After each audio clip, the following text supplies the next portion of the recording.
Mesdames, Mesdemoiselles, Messieurs, bonjour à tous et bienvenue sur mon tout premier récap eSport Rainbow Six de la scène européenne. Alors pour commencer, je vais vous parler de la retraite de deux champions de l'eSport Rainbow Six qui prennent leur retraite. Et j'ai cité Pengu et Canadian. Pour commencer, Pengu, donc multiple champion de Pro League, multiple champion aussi de Six Invitational, prend sa retraite chez G2 Esport, mais continue dans le string. Vous pouvez le retrouver sur Twitch. Et du côté de Canadian, qui a fait sa carrière aux côtés de Team Orbit, Continuum, Evil Genesis et Space Station Gaming, multiple aussi champion de Pro League et d'un Six Invitational tout récemment en 2020 avec Space Station Gaming, prend sa retraite lui aussi. Petit point sur l'affaire Tempra. En ce début d'année, la structure Tempra Esport a drop sa line-up et on a tous pensé que c'était un mauvais coup de Tempra de laisser ses joueurs comme ça sur le marché, parce que du coup les joueurs qui ont accédé à l'European League perdent leur place en European League. C'est la structure qui garde le slot, c'est la règle.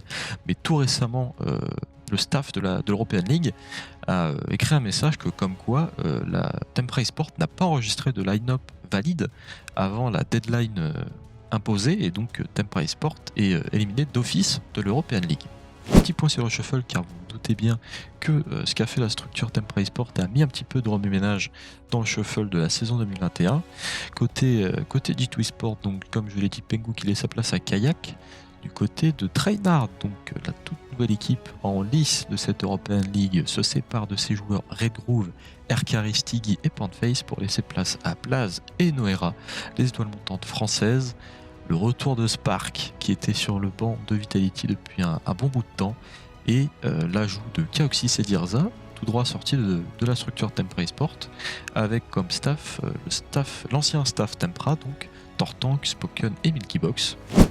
Du côté de Rogue, maintenant, on a Karzeka qui laisse sa place pour laisser rentrer Krain, et du côté du staff, on a Mipay et Bernie qui rentrent en tant que coach. Du côté de Team Vitality, maintenant, on a Hungry, Fabien Negoga et Fabien Vacus qui sont écartés de la line-up pour laisser rentrer Shinka, P4 et Robs pour accompagner Liloun et Elby, que je n'ai pas oublié cette fois. Team Secret, maintenant, qui se sépare de Chaté et Packpool pour laisser rentrer Gomfi et Sleben. Du côté de Navi, on a Kendro et Joe qui partent de la structure pour laisser rentrer Nathan et Secretly. Du côté de Virtus Pro, maintenant, Shockwave qui laisse sa place à Karzeka, tout droit sorti de Rogue. Et Kowana Gaming maintenant qui laisse partir Kayak pour G2 pour laisser rentrer Kenru qui vient de Navi. Petit point sur la PAC donc, parce que ça concerne un petit peu l'Europe. Ices qui quitte la structure pour laisser rentrer le bon français Léo Alphama Robin, qui sera accompagné de ses mates de chez Fnatic, donc de Mag, le Steam Mentalist, Tex et Styx, Ices étant retirés de la line-up. Maintenant, petit point sur les équipes qui composent ce Stage 1 de l'European League saison 2021. Nous avons BDS, G2, Navi, Team Empire, Team Secret, Team Vitality, Trainard donc, Virtus Pro, Kowana Gaming qui prend la place de Chaos et Rogue.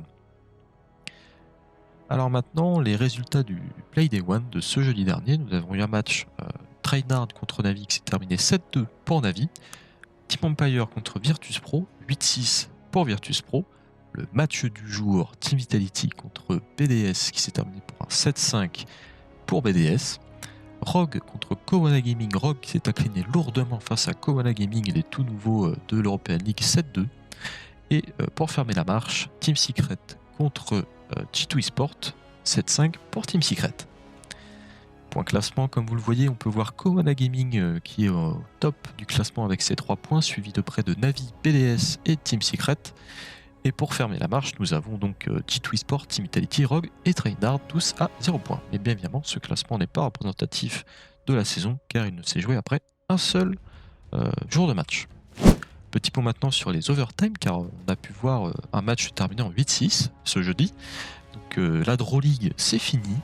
Les matchs qui se terminaient en 6-6, c'est fini, donc, parce que maintenant les matchs vont tous aller en prolongation. Et donc une prolongation gagnée remporte 2 points, face à une prolongation perdue qui remporte 1 point. Cependant, les points de victoire et de défaite n'ont pas changé, 3 points et 0 points respectivement.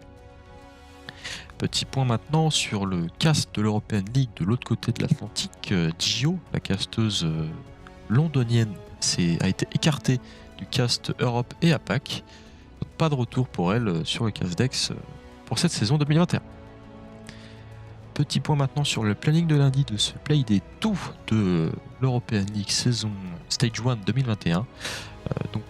Pour ouvrir la marche, G2 face à Virtus Pro, BDS contre Team Empire, Team Secret contre Trainard, Rogue contre Vitality en 4e match, et pour fermer la marche, Kowana qui va venir affronter Navi. Petite surprise, je voulais vous en parler, le nouveau maillot Vitality saison 2021 a été dévoilé, et personnellement je le trouve incroyable, il va vite partir dans ma collection. Allez, c'était la fin de cet épisode, merci à tous de m'avoir suivi, on se retrouve la semaine prochaine peut-être pour un nouveau point sur l'eSport Rainbow Six européen, portez-vous bien, salut à tous.